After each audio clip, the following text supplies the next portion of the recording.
Hi everyone, I'm Aria. Welcome back to the channel. We're getting closer to 1,000 subscribers, so that's very exciting. So thank you to everybody who's been supporting me, and if you haven't subscribed yet, please do so, and I will be super grateful. Today we're going to be creating this animation, but don't worry, we don't have to do any modeling, rigging, or animating. We're going to use a couple apps to help us get a start, so we can just focus on the cloth and hair simulations. Alright, so here we go. Okay, so the first thing you need to do is get some kind of base mesh. So I've been using the Make Human app, which is free. You can download that from the link in the description. And since I've gone through this app in my other tutorials, I'm not going to go too in depth, but once you've opened it here, under the modeling tab, you can just go through all of these subcategories and make changes till you've got a mesh that you like. And then just one other thing that we want to do today for this tutorial is if you go to the Pose and Animate tab here, we want to change the pose to T-pose because it'll work better with our next step. And then we go to Skeleton here, just make sure that none is selected.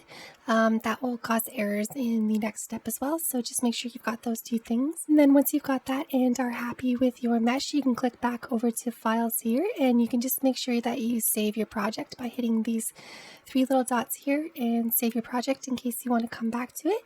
Then let's click the export button here, and this time we're going to use FBX. I had a bit of problems using this file type for Mixamo, so let's use FBX this time. Click these dots again, find somewhere that you can export this to your computer, and then if you just click this button to export your mesh, we can move on to the next step. Okay, so once you've got your mesh exported, you can go to mixamo.com and create a free account, and then you're able to actually go through, and there's a bunch of different characters and things like that and animations that you can do. It's pretty simple. All you have to do is click on the ones that you wanted. But before we do that, we're going to upload our characters. So just click right here. Then just click this button right here, and you're going to find on your computer where you saved your FBX and click open. And it'll take about 30 seconds to a minute just to upload it and process it. And then as long as you did everything correctly, you should see this here, and you can just go to next. And then you want to just grab these little markers here and just put them kind of in the areas where they're showing in this picture. Just make sure with these that you put them on the right side. They've kind of got them reversed a bit. This is the left one, and it'll put the right into place. Then we're going to do the elbows as well, the knees. And then finally, you can just place the groin somewhere in this area here. Once you're done that, leave everything like it is, and you can click next. And once that's done loading, we can move on to the next step. Okay, so everything's looking good here, so we can click next. And it says your 3D character is uploaded, so you'll see it show up here. And then the only other thing you need to do is pick an animation. So let's click here, and let's select dance. And I used this hip hop dancing for my animation, so you can use any one you want. But if you want to do what we're doing in the tutorial, just make sure that you've selected this one here. You can also go through the side menu here and make any changes that you like. We're just going to leave everything as default today, but you can add more frames if you like, or kind of change the animation a little bit. But once we've got everything, let's hit this download button. And like I said, I had a bit of problems using this format from Mixamo, so let's use FBX. Make sure you've got it set to 24 frames per second with skin and none. Then we can click download. And in a few seconds, you should have your downloaded animation, so we can move out of this. And now we're ready to open up a new scene in Blender. You can select everything that you see, hit delete, and we're ready to import our new mesh. So go to File, Import, and click FBX. And just find on your computer, mine will be in Downloads, where you've saved yours. Click Import. Then if you hit the decimal key on your keyboard, we can focus in on our mesh. I'm not sure why mine's got this material on there, so I'm just going to click the base mesh there, go to Materials, and I'll just hit this X here just to remove that. And I found for this animation, the best thing to do is to pick a different starting point for the animation. So if I just select the armature here, you can see that it brings up all of these keyframes down here. And I found that 18 is a good starting frame since she's more vertical. It's just easier to work with the simulation. So select 18 here. And then we're just going to grab the keyframes by left click and holding and just drag this back 17 frames. so it lines up with frame 1. Now you see that if we go back to frame 1, that's a better starting position for us. And if that's not enough animation for you, you can just loop this. So make sure that if nothing's selected here, you can just hover over the timeline here and hit A to select everything. Then we'll hit Control Copy. Go to the next frame in the animation where there's no keyframes and hit Control V. And now you can see that we've got this animation looping throughout the rest of the timeline. Okay, so now we can go back to frame 1, and since we're done using the armature for now, we can just click on it and hit H to hide it, or you can click this little icon right here. And now we're ready to start adding clothing. So select the base mesh here and hit tab to go into edit mode, and then just click off the model here just so we've got nothing selected. Make sure you're in vertex selection mode, and then we're going to hold Alt and click right here to grab this loop, and then we're going to hold Control and hit plus until we've got everything selected. And then we're a little bit too high, so while still holding Control, let's hit minus twice, and then we should have the proper amount of vertices selected here. Then to create a top out of this, we just need to duplicate these vertices. So let's hold Shift and hit D, and then you can hit Escape right away. And now that we've duplicated these, we need to separate them from the rest of this mesh. So hit A on your keyboard, and then you can either hit P or right click and go to separate, and then we're going to go separate by loose parts. And now you can see that we've got this mesh that's separated itself. But if we hit tab and go back into object mode, you can see now that we've got a separate mesh. And the great thing about doing it the way that we did it is you can see now if we hit play, it's still connected to the armature, so we don't have to do any of that, which saves us a lot of time. Okay, so let's click here to go into look dev mode, and let's just select the shirt again here, and we'll just add a quick material. So make sure that you select the materials properties here and click new, and then you can just make this any color that you like. We're going to crank the metallic up, and we can bring the roughness down. And now we can go into the modifiers tab here. Let's just select this little menu and click wireframe here. Let's uncheck replace original. And then one more time we'll click here, and we're going to add a subdivision surface, and we can set that to 3 for the render, but we'll just leave it at 1 for the viewport just because it'll help us keep our workflow a bit faster. And you can see now that we've got some crashing here, so let's right click and let's set origin to geometry, and then we can hit S to scale just so we've gotten rid of most of those artifacts there, and then we can just hit SY to lock the scale to the Y-axis and just drag a bit more. By the way, if you hold Shift while you're dragging, it'll do it in less increments, so it won't be too much. Then when you're happy with the placement, you can click there, and you can see we've got a couple of issues here. So what we can do is just increase the thickness a bit until we've got rid of most of those. And you can see if we just quickly change this to 3, this is what it'll look like once it's rendered.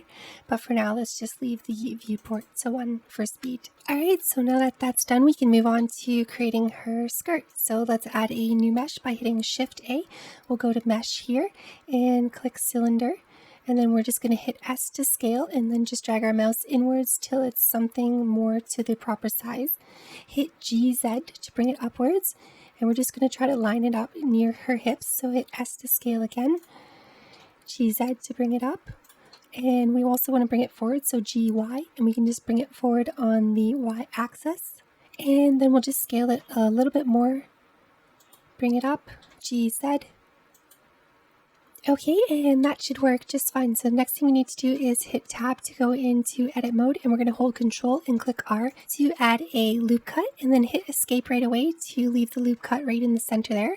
Before we click away, click this little down arrow, and we're going to add 16 cuts.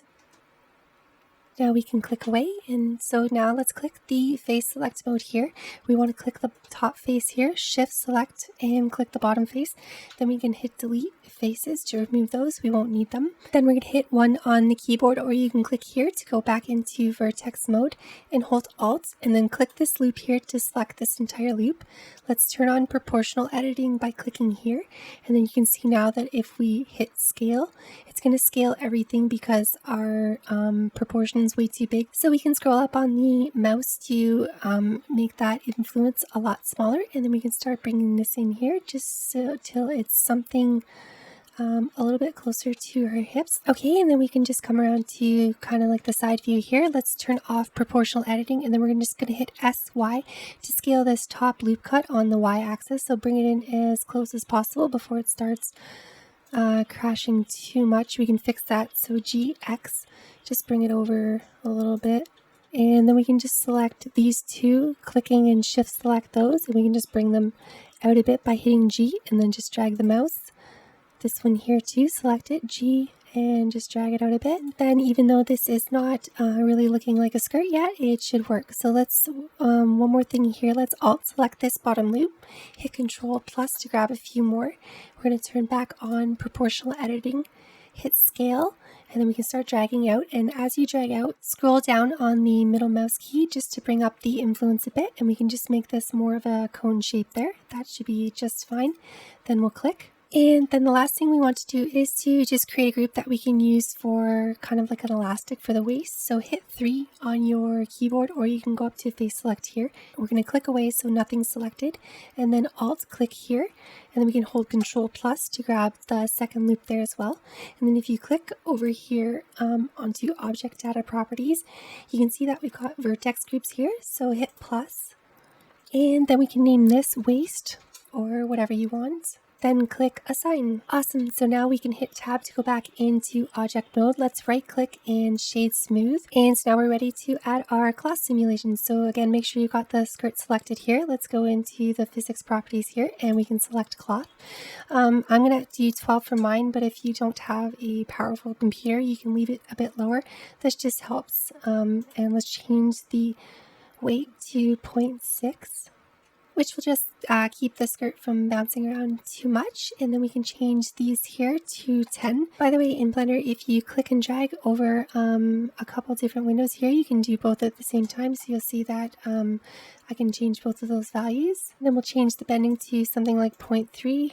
And then we'll scroll down here to collisions, and we'll change this to something as high as possible. I'm going to set mine to 12, and let's change this to 0.002. Add self collisions as well. We're also going to change this to 0.002. Then the final thing we want to do is open property weights here. We can change both of these here to 10. Then finally, we can use this shrinking group here to create our elastic band. So then you can click here and click waist to isolate it to those specific vertexes, and then we'll change this to 0.5. Then the final thing we need to do is give it something to collide with. So let's click on the mesh here and go to collisions, and let's change this as well to 0.002. And let's change this friction to something really high, like say 50, and then that way the cloth will stick once it grabs onto the mesh. Okay, so now make sure that you're on frame 1. You can hit spacebar to start the simulation, and you can see now that it's already starting to work. So let's click on the skirt here, and we're going to add a couple more things. Let's go back to frame 1. Click the modifiers tab here, and then we can just go here and add a solidify modifier.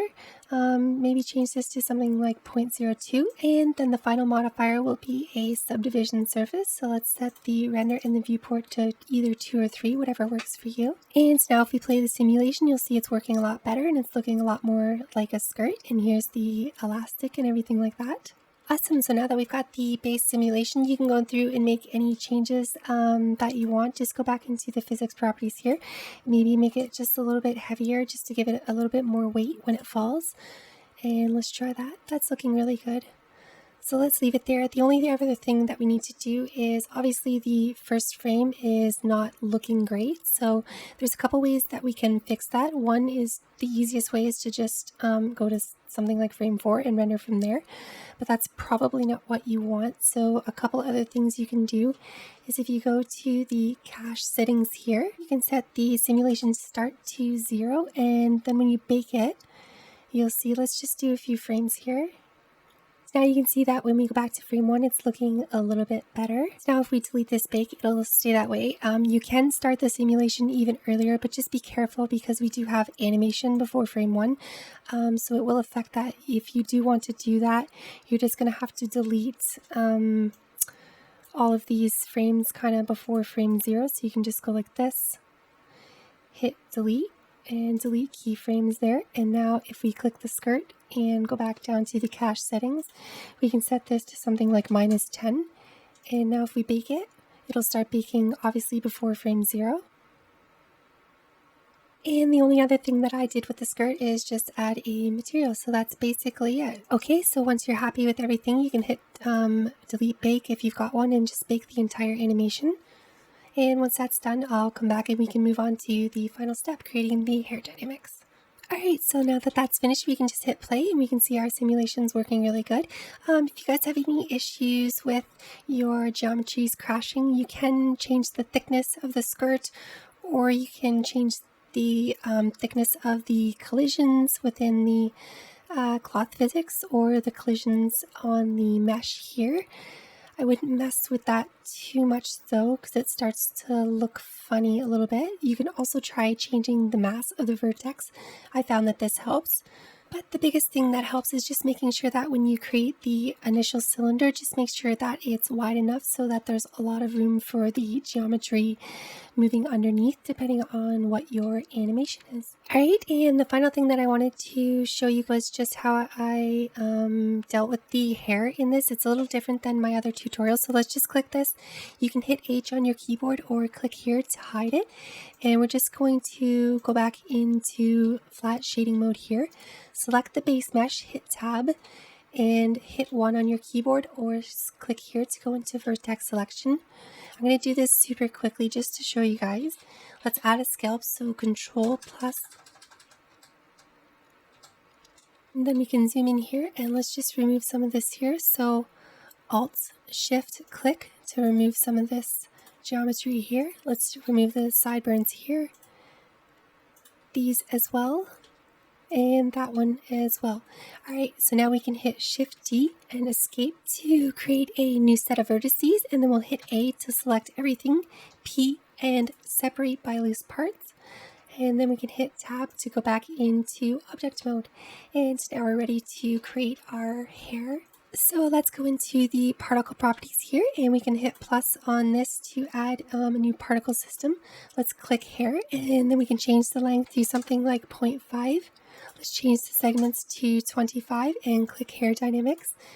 We can leave that the way it is, but let's open collisions here and change this. Just hit 0 and enter, and it'll give it the smallest value, or 0.001. Then moving down, we can unclick show emitter. Let's click B-spline and change this to at least 6, and then we'll click viewport display here, change this to 6 as well. Unselect show emitter, and then we'll open children here.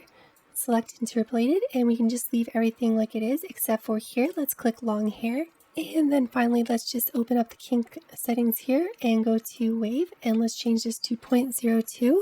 Okay, so make sure you've got the scalp selected, and let's click here to go into particle edit, and we'll just click this here so we can visualize what we're doing a little bit better. Hit F to scale your brush, and then make sure you toggle to X-ray mode so that we're grabbing all the hairs in behind as well. Then we can just click, drag, and go up like that, and then we can just drag it down so it's just kind of along her shoulders and her back here. And we'll just bring it up and bring it down a little bit here. And that should work just great. So let's go back into object mode here by selecting that, and you can unselect X-ray toggle there. And then the last thing we want to do is just change the collision. It's going to be there since we used the base mesh. So if we go into the physics properties here, let's change the thickness to 0.02 instead of 0.002, and that'll help us a little bit better. And now if we play our simulation, you'll see that everything is working, but if you let it play long enough, you'll see that the hair it starts to get a little bit out of hand when she's jumping around. So if this is happening and you don't want this type of thing to happen, there's one more setting that you can do. So go back to frame 1 and we'll go into the particle properties here. We'll scroll all the way up to hair dynamics, and then since we've got our hair kind of already brushed into position, we can change the pin goal strength to something like 0.8 or even 1, and now you'll see that if we play our simulation, it kind of holds its shape a little better, so it just gives it a slight dynamics instead of it bouncing all over the place. If that's too much, you can switch this off. Just feel free to play with that.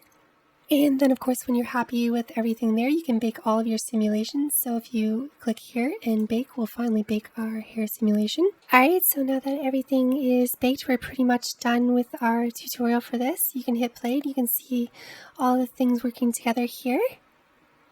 which is really cool. Hopefully yours is looking like this. The other thing I did for my scene obviously was add some lighting and some textures. So I'm not going to do that for this tutorial since I've done that in other tutorials. You can go check those out if you want to see how I did my hair. But just quickly, I'm going to show you how I finished off this scene as far as the rest of the geometry goes. And I really hope that you all enjoyed this tutorial, and let me know what you think in the comments. And please again, like and subscribe and help me grow this channel so I can do more and more in the future. Alright, bye!